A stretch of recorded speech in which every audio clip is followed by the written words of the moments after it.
Apparently, the big bad SEC is scared of the Big 12. Just ask their coaches and commissioner. You're talking ball with the Big 12 squad, sponsored by Game Time.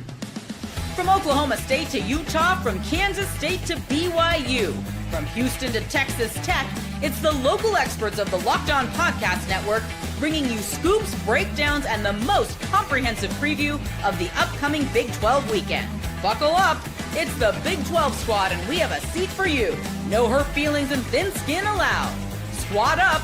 You're part of the Big 12 squad. Welcome into the Big 12 squad, everybody. I'm Jake Hatch, host of Locked On Cougars, filling in for some guy named Drake Toll, who is here in my hometown of Provo, but apparently can't show for the Big 12 squad. But nonetheless, we have got Parker Ainsworth of Locked On Cougs covering the Houston Cougars with us.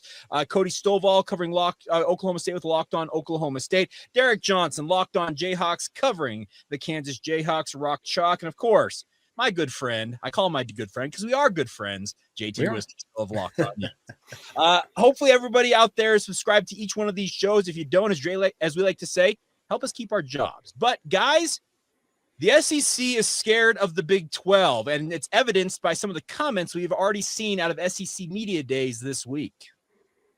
Yeah, if they weren't worried about the Big 12, they would probably do what they've done for, I don't know, the last 20 years, not mention the Big 12. It's kind of like the girlfriend situation, right? When you don't think somebody's hot, but you have to pretend that they are. That's exactly what the SEC is doing. The Big 12 clearly is doing some things that are ruffling some feathers. And the beauty of it all is Brett Yormark is taking the high road, and he's not taking all these unnecessary jabs. And that's my stance on it. If they weren't concerned about the rise of the Big 12, then they would probably keep their mouth shut. Well, this tells me that they have at least a little bit of trepidation when it comes to the rise of the Big 12. Well, can't we draw a direct line to Brett Yormark espousing wanting to play with the 5+11 model when it comes to the college football playoff expansion and them prevailing essentially because the SEC, their coaches, Greg Sankey, have all signed on to that. Isn't that a direct shot that Brett Yormark kind of threw their way and the SEC like essentially ate it hook, line, and sinker, right? Yeah, I think it's interesting. Obviously, it's because they're recruiting in Houston's backyard. So I know Texas, Oklahoma, A&M, and then to some degree Missouri, and their transition over to the SEC from the Big 12, with the exception, I guess, of Oklahoma last year. The other three all had a lot of success in the SEC that they didn't have in the Big 12, and the conversation seems to be stemming around this like idea of a schedule and like how many conference games they do and don't play or whatever. And clearly, just looking at their win-loss record, like A&M's first year in the SEC, they won 11 games. They hadn't won 11 games in almost 15 years of the Big 12 play before that. I think it's fair to say that having that extra like bye BUY game at the end of the season or like those things clearly make for an easier schedule. And that's not to say that there haven't been great SEC teams in the last 25 years, but clearly there's some after the schedule that works in their favor that they're just not wanting to admit. Well, I'll say this really quick. Texas would have been good if they were in the Big 12 last year. I don't think any of us on here are going to disagree with that. But what do we also know? There are really dang good teams in the Big 12 because why is the SEC scared?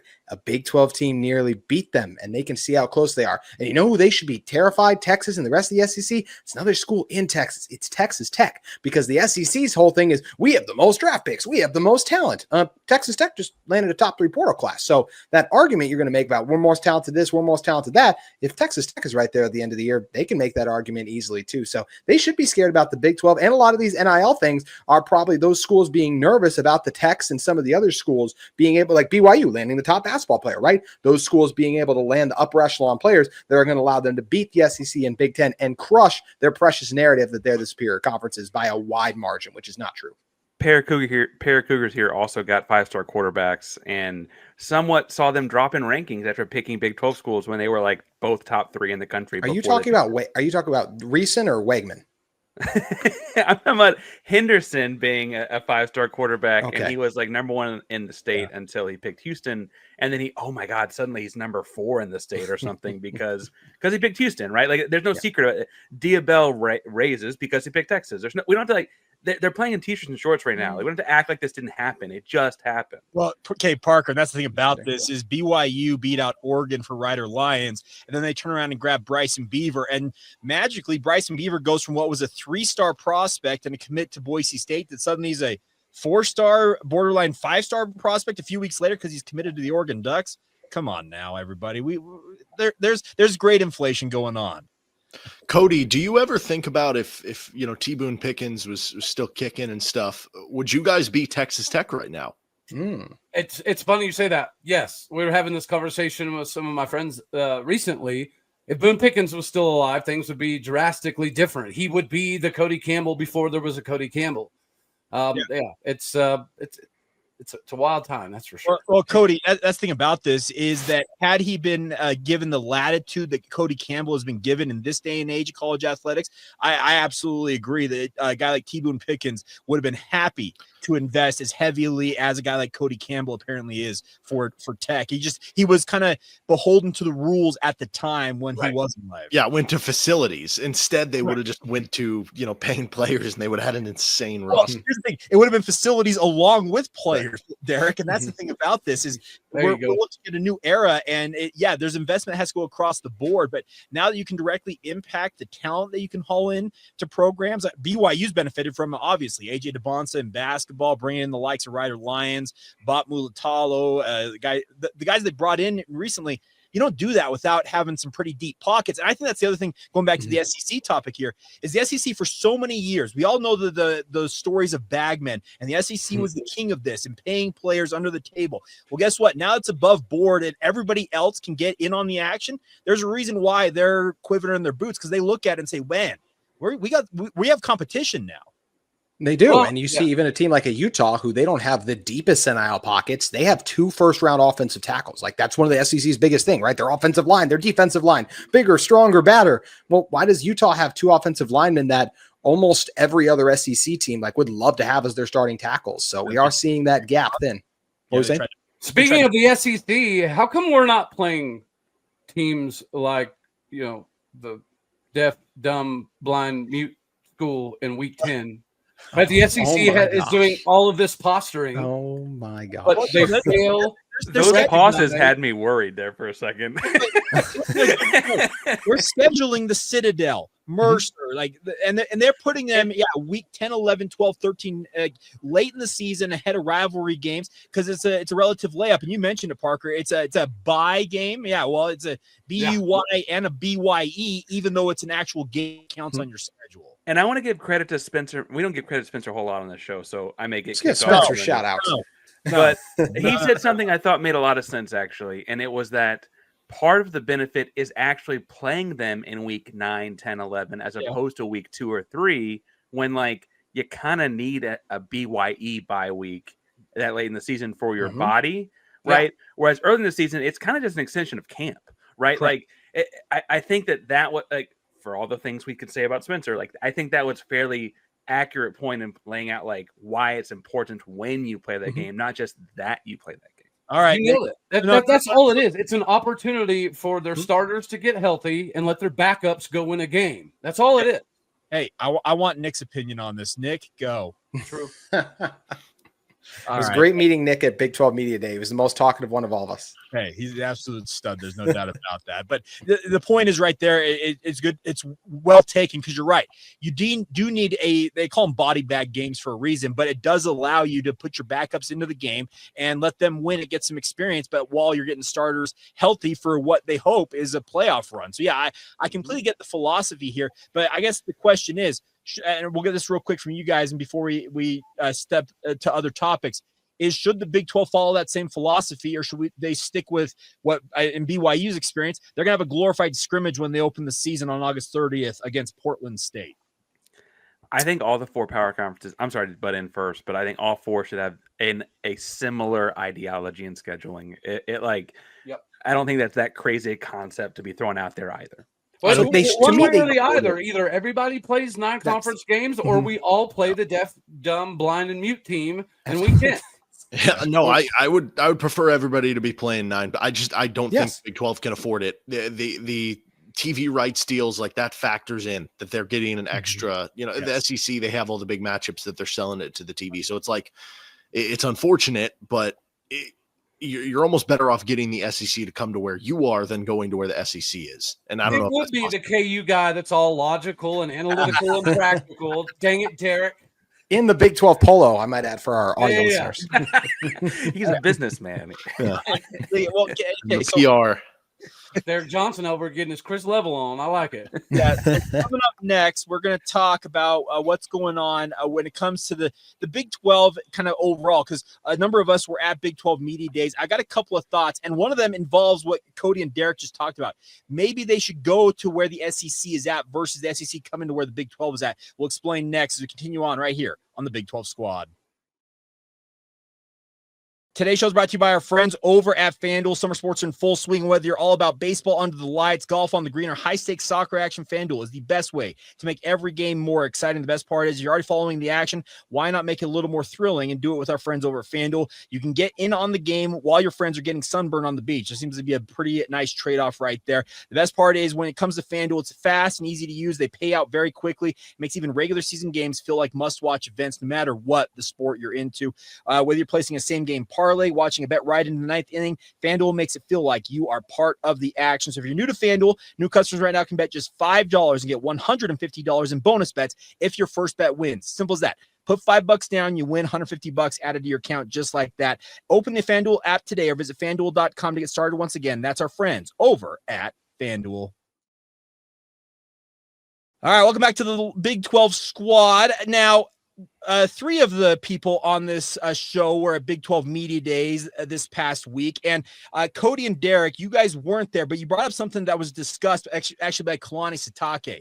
He brought up the point on the podium during a Big 12 coaches roundtable that he would like to see Big 12 teams play only Power 4 opponents. He said the 9 conference games, then play one from the SEC, one from the ACC, and one from the Big 10 to fill out your regular season schedule. Now, I've been thinking a lot about this, but you mentioned the point, Derek. I think it was you who said that the SEC, they're not going to ever move off that 8-game schedule.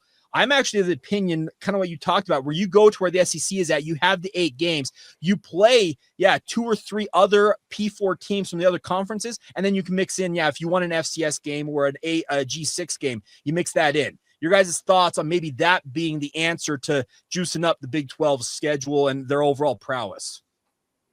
Well, I really liked Kalani's idea, honestly. I wish that we could go to that, but like you guys have already covered and said, the SEC probably isn't going to agree to that. And I'm also very torn, even though I say, like, hey, I would love it if Utah's non-conference schedule was just other P4 teams. I think that'd be great in the conference, especially if we copied like the NFL model where you just play like wherever other team you finished, and then like we figure out which teams are home and away. Like we could figure that out to make it fair. But at the end of the day, the SEC wouldn't agree to it. And also say this, like those games do serve a massive benefit for whether it's the FCS schools, the group of 5 schools, like they are good for the sport overall, even if just from a fan and even I'll say what we do a media perspective, I don't always like. I know the SEC loves their game against the Citadel from a media perspective of coverage. I don't like it when Utah's beating whatever team by 30 points. Like that's not fun.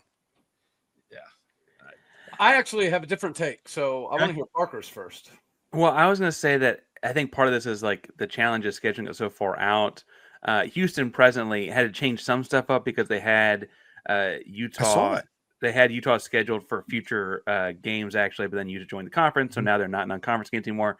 But they've got LSU in 2027. They've got Oklahoma in 2028. Isn't that the dumbest thing ever, though? Like all these other major league sports, like the NFL releases their schedule in April the same year. Like we don't have to do this. The athletic directors have made their own bed this way. Well, they're like, oh, I'm sorry, it's so complicated. It's like you're the ones who made it complicated. Just uncomplicate it. Just stop doing it.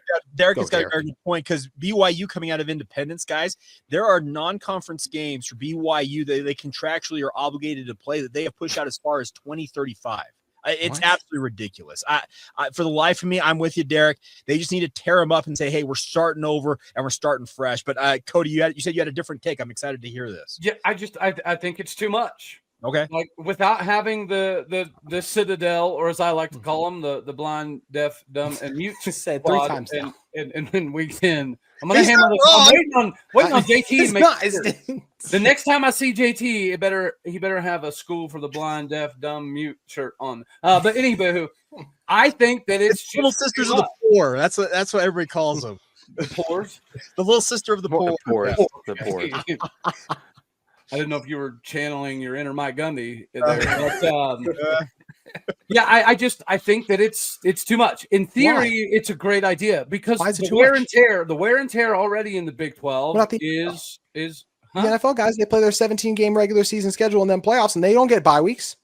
Yeah, well, these guys aren't in the NFL, and we're talking about things being somewhat even. If the SEC gets to play the Citadel in week 2, and then they get to play, Valdosta Deaf State in week 10, then they still are at an advantage. Like the Big 12, by the time you get to the Big 12 title game, a decent portion of your roster is going to be banged up. Right? That's synonymous across all of college football, which is why the SEC builds in those ridiculous Week 10 matchups. And we're talking about games of the Big 10 and the ACC, playing some Big 10 schools. Yeah, that would be kind of cool. But outside of the top 4, they're a shell of a conference. The same about the ACC. Who's a shell of a conference? The Big 10. Yeah. A shell. Oh, a shell is strong. Outside the top 10. As the guys who they want to go to that conference so bad they would jump over everybody. You're funny, Jay. I looked up something that JT said actually because that was a really interesting idea. The idea that you could play like, hey, the Big 12 is going to play the SEC. If you finish 5th, you play the other 5th team. We'll figure the home and home whatever out, right?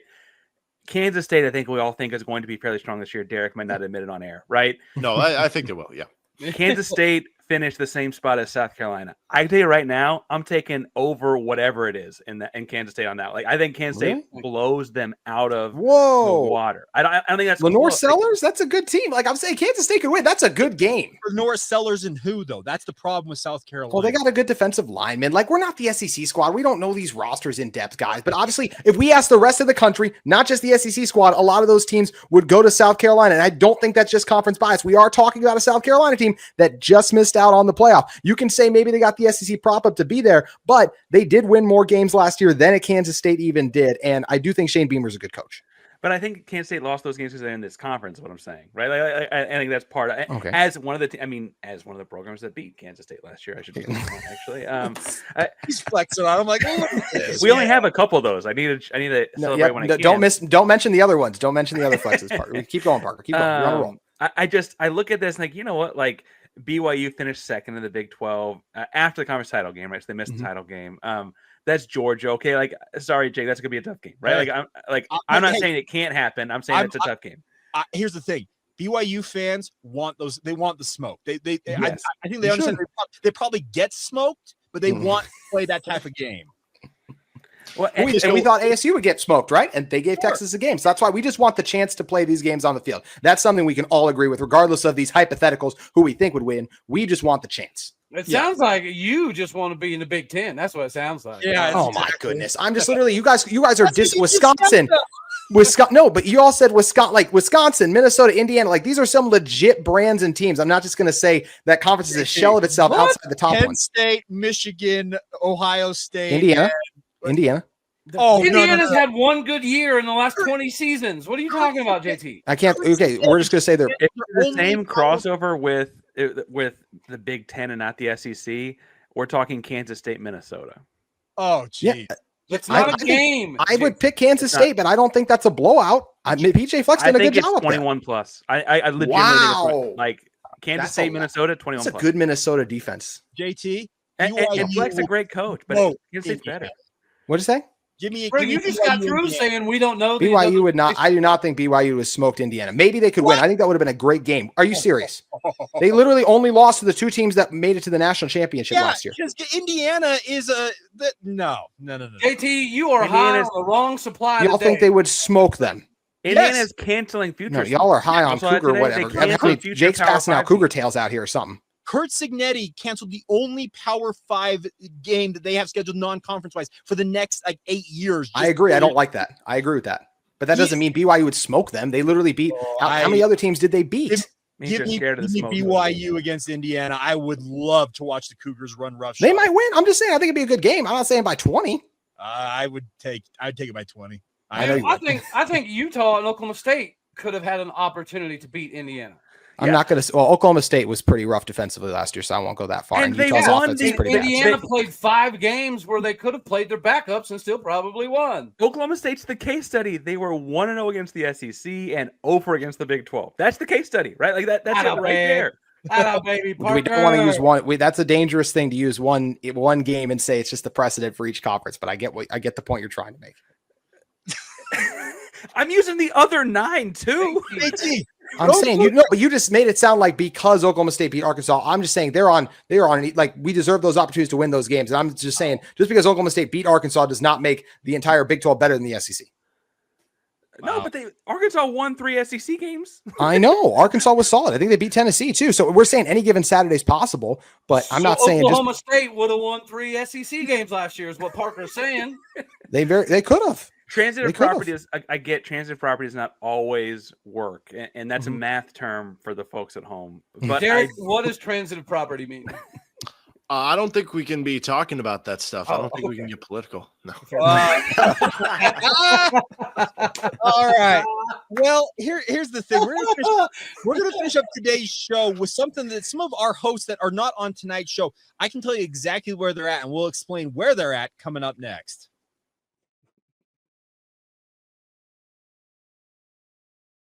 All right, so many of you noticed that Drake Toll is not here this evening. You've probably seen some, posts on social media this week of him hiking a certain mountain that has a certain letter on it near my hometown. Now, Explore Utah Valley is the tourism bureau for Utah Valley, and JT Wisterstill is going to roll over right now and just be. I can't believe we're giving BYU and Drake all this free pub. Like, what do I have to do to get even a fraction of this? But okay, we're also giving it to West Virginia, dude. So I don't know. Fair. Well, Mountaineer Paul deserves it. That's fine. Why don't you tell us how cool the SEC and Big Ten are, JT? That'll get you there. Yeah, that'll long help you. show. JT's going to be like a guest host on both the Big Ten. But here's the thing. So Explore Utah Valley is bringing content creators like our good friends Paul and Drake out to Utah to essentially check things out. I had a chance to go up to Sundance, where Robert Redford originally founded the Sundance Film Festival, the actual resort itself, on Monday, and had a chance to eat with Drake. And we had a great time talking with people at Sundance. Paul and I went and saw The Wizard of Oz up there at Sundance as well. Drake, which, yes, that's a real sentence. They saw The Wizard. Jake Hash, the host of Locked On Cougars, and Mountaineer Paul, West Virginia, went and all saw The Wizard of Oz together in Utah. That was a real sentence. We followed the Yellow Brick Road, JT. I'll tell you that. Speaking of following the road.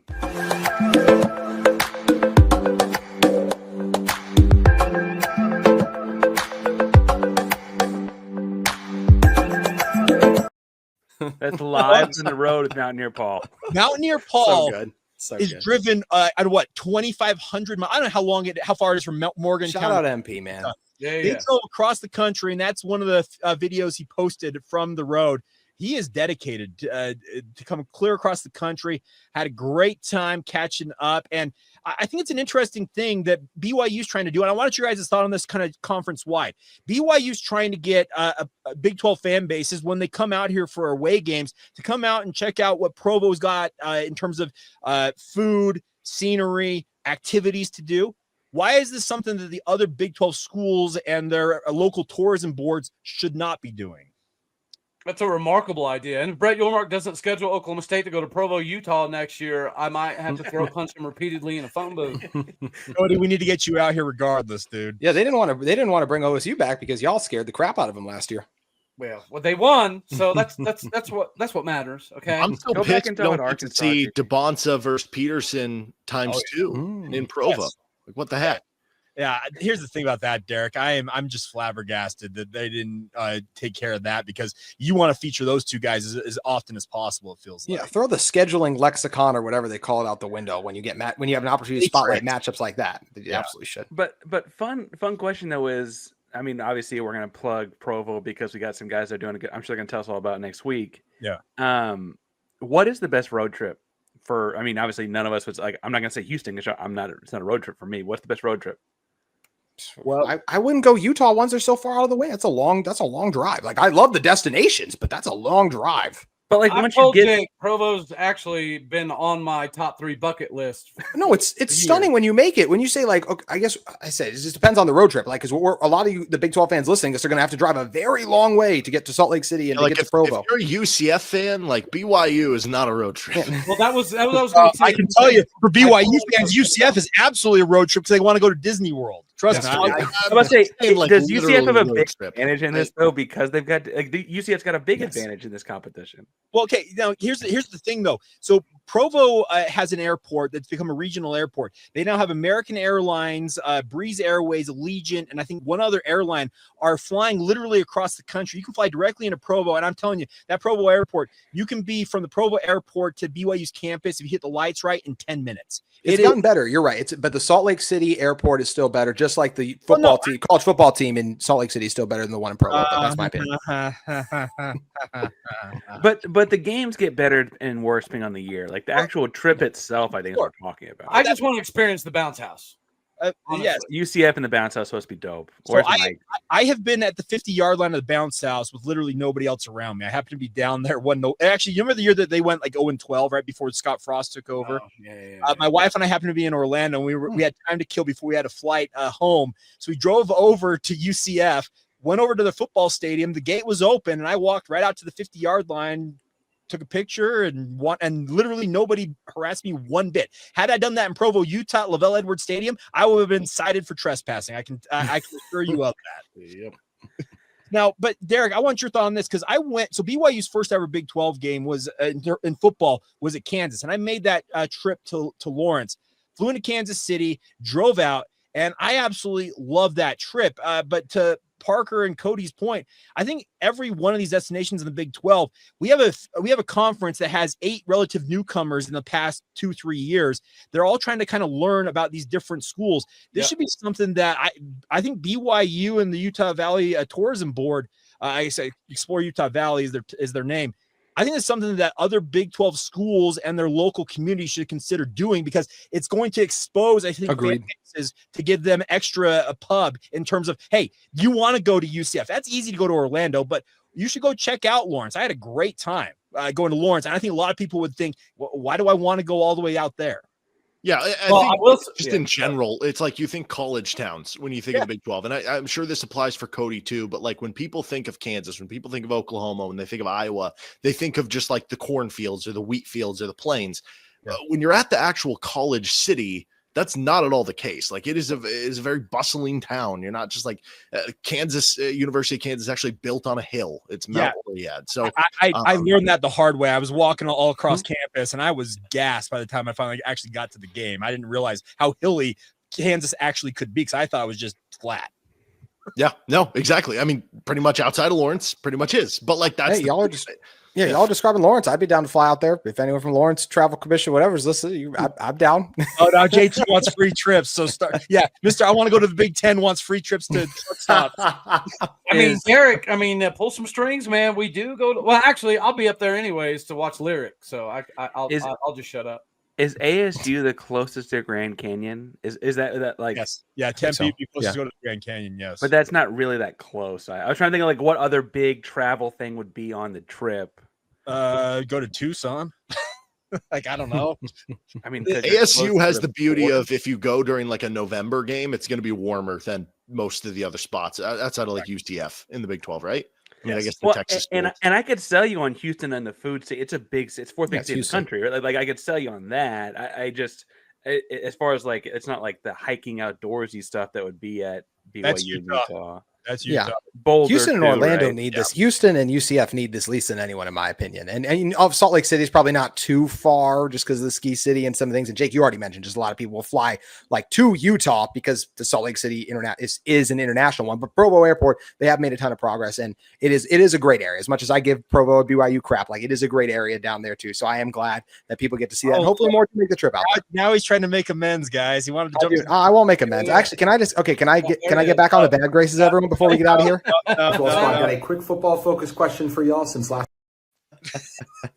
All right. Well, that's gonna hold on. I do want to say I've been seeing on Twitter all of these Utah fans talking about Rice Eccles is the most difficult place in the Big 12 to play by far. I do want to go check that out.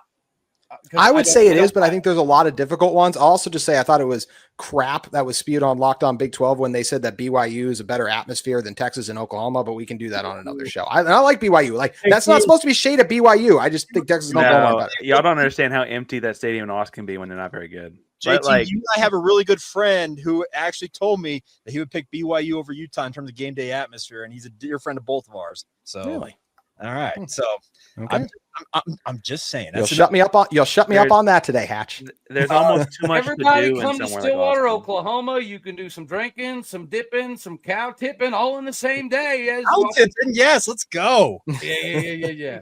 All right. Well, that's going to do it. A big thank you to everybody for tuning in. That's Parker Ainsworth from Locked On Cougs for your Houston Cougars fix every single day. Cody Stovall, Locked On Oklahoma State. Derek Johnson's got you covered with the Kansas Jayhawks with Locked On Jayhawks. And then, JT Wistersill, soon to be host of the Big Ten squad, host of Locked On Utes. Thank you to everybody for tuning in. Make sure you subscribe, rate, and review each of these shows. And join us back here next week on the Big 12 squad.